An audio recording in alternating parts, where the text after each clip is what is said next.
Vivemos em dias nos quais cada vez mais as narrativas criam uma verdade, em detrimento dos fatos. Não importam os fatos, mas sim quem cria essas narrativas, quais são as ideologias por detrás dessas narrativas, quais os meios de comunicação que as comunicam. E por falar em meios de comunicação, o alcance e a maciça repetição dessas mesmas narrativas criam uma verdade. Impressionante, há uma insana credulidade e uma estarrecedora cegueira para se pesquisar, enxergar e compreender os fatos que vão além das narrativas.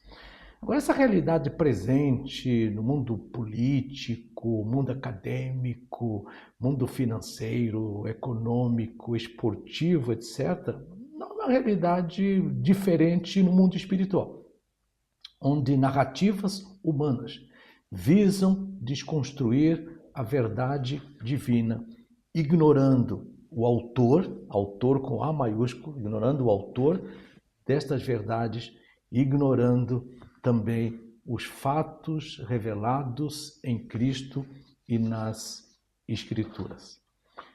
É nesse contexto que cada vez mais há o imperativo da autoridade espiritual. Autoridade espiritual.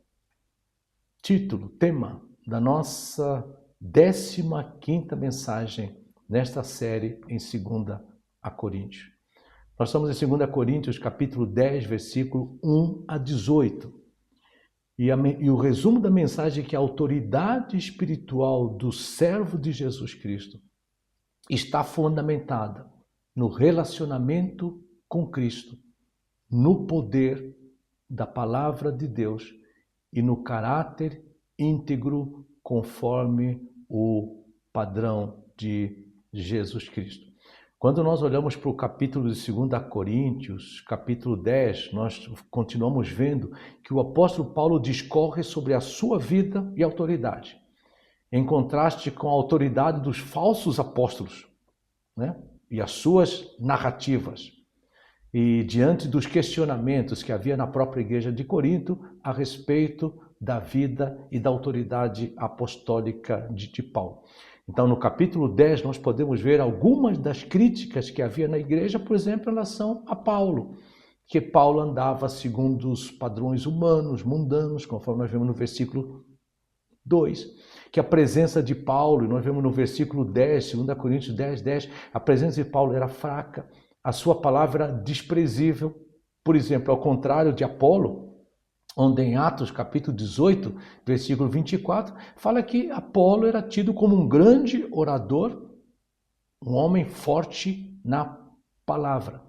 E em meio a um contexto negativo e potencialmente desmotivador para o viver e servir em Cristo, Paulo tinha plena convicção da fonte da sua autoridade. A fonte da sua autoridade era o Senhor Jesus Cristo. Tanto é que em 2 Coríntios, capítulo 10, versículo 8, o apóstolo Paulo fala assim: se eu me gloriar um pouco mais a respeito da nossa, e aí está falando nossa, Paulo e Timóteo, da nossa autoridade, a qual o Senhor nos conferiu. Ou seja, uma autoridade espiritual que não é inerente ao cristão, ao ser humano em si mesmo, mas é delegada e mediada pelo próprio Senhor Jesus Cristo. Conforme podemos ver em Marcos capítulo 3, versículo 13 em diante, em próprio Mateus 28, 18, quando Jesus fala assim: toda autoridade me foi dada no céu e na terra. Ide, portanto, você debaixo dessa autoridade e fazei discípulos, né? Então, assim como o Paulo, os demais apóstolos de Cristo, também os verdadeiros cristãos, movidos pelo Espírito Santo, arrependidos de seus pecados, que creem em Jesus Cristo como único e suficiente Salvador, os verdadeiros cristãos recebem do Senhor Jesus Cristo a autoridade espiritual para o viver e o servir em seu nome, né? E aí então tu verás no texto que estará no site paroalvo.com a exposição deste capítulo e também as implicações e os desafios para o viver em Cristo. Primeiro, a autoridade espiritual, ela está fundamentada no relacionamento com Cristo, conforme já citei, e inclusive Paulo fala exatamente isso em 2 Coríntios 10:8, a respeito da nossa autoridade, a qual o Senhor nos conferiu para edificação, né? Então o apóstolo Paulo, que conforme diz Atos capítulo 9, era perseguidor da igreja, e ele num encontro com Cristo acabou se convertendo ao evangelho de Jesus Cristo, foi comissionado para ser apóstolo de Jesus Cristo, e de perseguidor da igreja, ele passou a ser perseguido por causa do evangelho, por causa da fé dele em Jesus Cristo, né? E é em Cristo que Paulo, inclusive, inicia o capítulo 10 de 2 Coríntios, quando ele fala: eu mesmo, Paulo, vos rogo pela mansidão e benignidade de Cristo, né? Então, ele mostrando que a autoridade dele estava fundamentada no relacionamento com o Senhor Jesus Cristo, e ele vai falar à igreja de Corinto, vai confrontar, vai exortar, vai encorajar, vai rogar, baseado na mansidão e na benignidade que existe em Cristo Jesus. O segundo ponto que eu destaco é a autoridade espiritual fundamentada no poder da palavra de Deus. Quando ele fala, porque embora andando na carne, ou seja, como ser humano, não militamos segundo a carne, porque as armas da nossa milícia não são carnais, e sim poderosas em Deus. Agora, poderosas para quê? Ele fala para destruir fortalezas, anulando nossos sofismas e toda altivez que se levanta contra o conhecimento de Deus, e levando cativo todo pensamento à obediência de Cristo. 2 Coríntios 10:6, e estando prontos para punir toda desobediência, uma vez completa a vossa submissão. Então Paulo usa aqui a palavra fortalezas para falar sobre qualquer coisa que alguém confia, né? Nos argumentos e raciocínios que a pessoa usa para fortificar a sua opinião e se defender. Então aqui ela se opõe contra o conhecimento de Deus e também contra levar cativo o seu pensamento e obediência a Cristo. Raciocínios, que é a mesma palavra para sofismas, é aquele argumento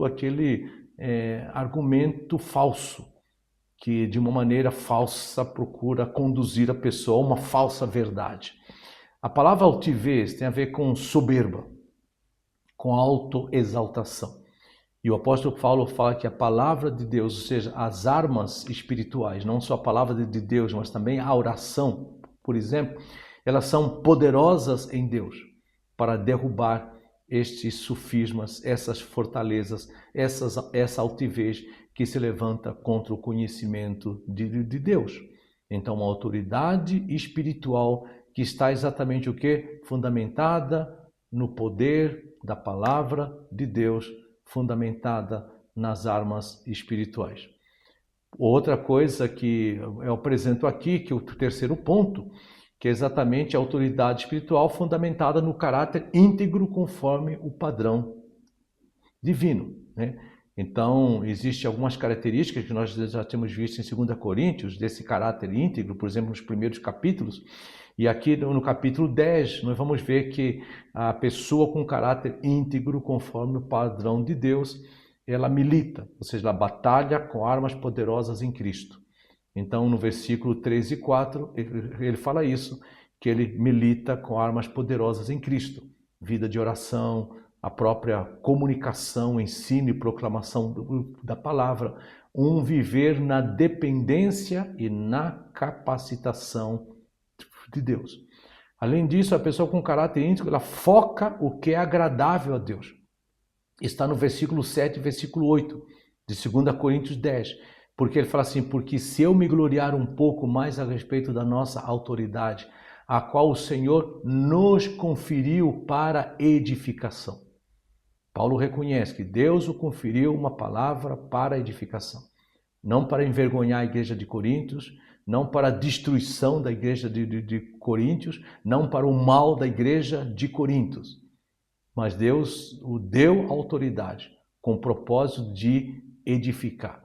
Ou seja, os coríntios estavam enganados a respeito de Paulo, a respeito dos seus propósitos, como se Paulo estivesse ali para os envergonhar, para os destruir, quando na verdade Paulo sabia claramente que o propósito da autoridade dada por Deus é para a edificação deles.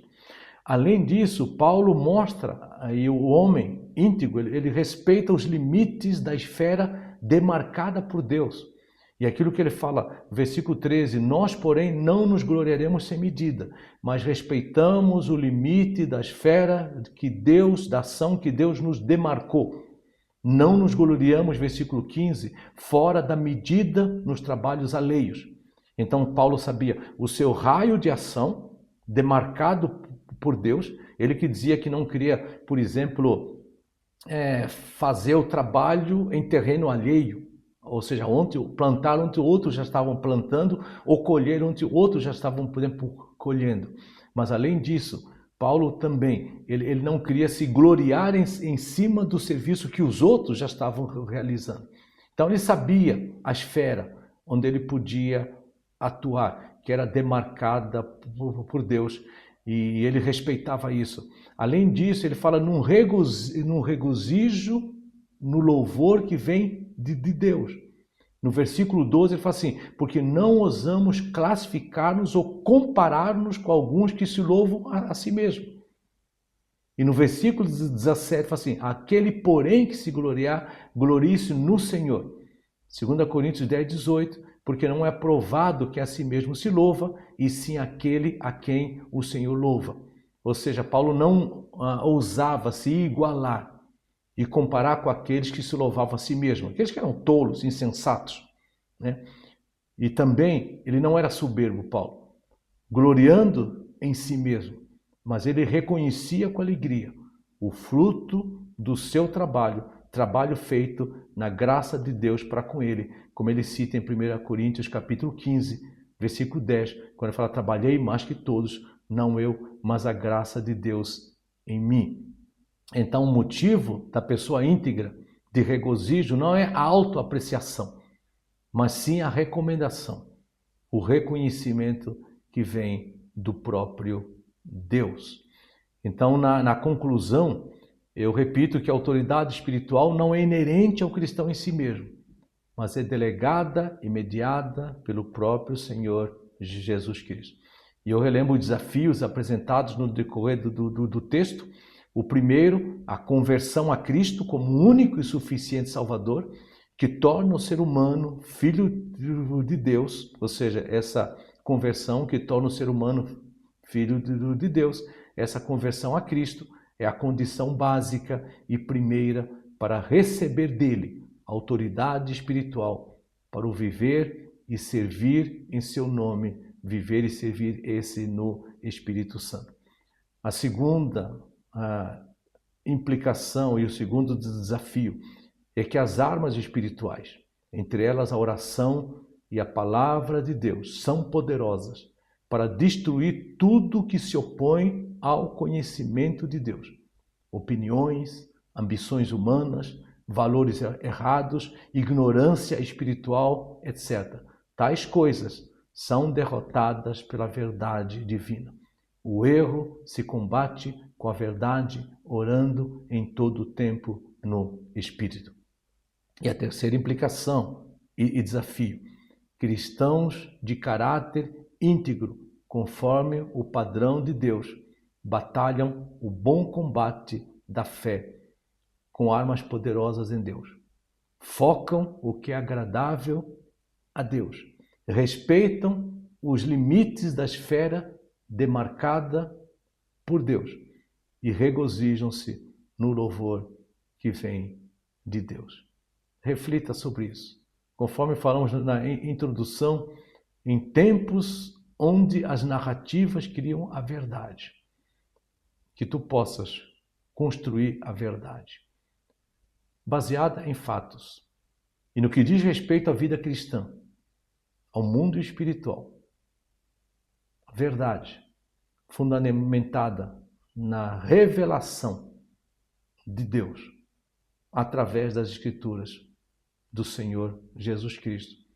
Deus que pelo Espírito Santo ilumina a mente do cristão para que ele possa compreender esta verdade, se comprometer com esta verdade, se apropriar desta verdade, praticar esta verdade e comunicar esta verdade num mundo que transforma a verdade de Deus em mentira, num mundo que jaz no maligno.